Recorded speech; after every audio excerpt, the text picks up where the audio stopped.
Michael Meredith, yesterday, good news or bad news? Good news. Having a date allows us to plan effectively. We've got a clear date for the first time. This is the date we'll be building our new hospital. It's great news for Harlow. But you say a date. After 37,000 stories in 11 years, those dates, 28, 30, 32, are we in a year's time going to write another story about 2040? Are you confident in this date?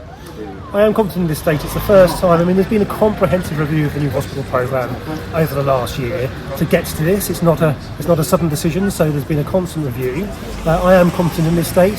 It seems like a sensible date looking at the other hospitals in the programme.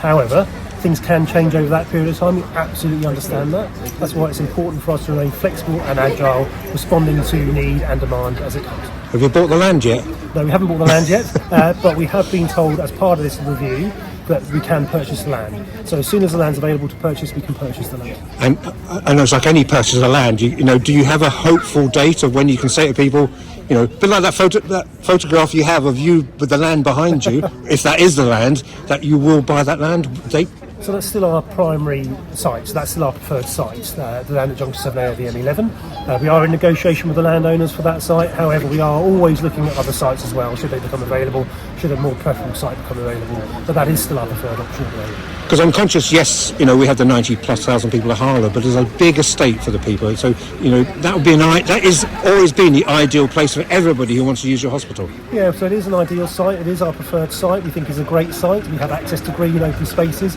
It's right by the junction of the M11. It's not in a city centre location, which isn't preferable for a hospital. So it is our preferred site, absolutely. However, we've got to purchase it and we don't own it yet. You said it's good news. Chris Vince, the MP, who you can't speak for, said it's good news. But my readers yesterday are very much another way, and they had to come here, with all due respect for the hard-working people. Can you be positive for them about the facilities they have to put up with?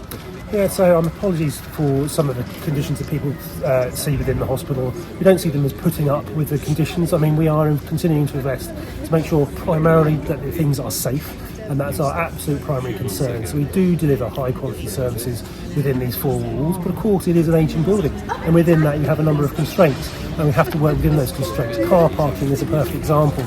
In a site here, when you need to squeeze buildings in, like the ones behind me, if you take up car parking spaces, it's always that balance between clinical space and car parking and amenity space. So finally, there's an action plan, so to speak, about using this estate between the next X amount of years, so that makes sure that Harlow residents and others get good service.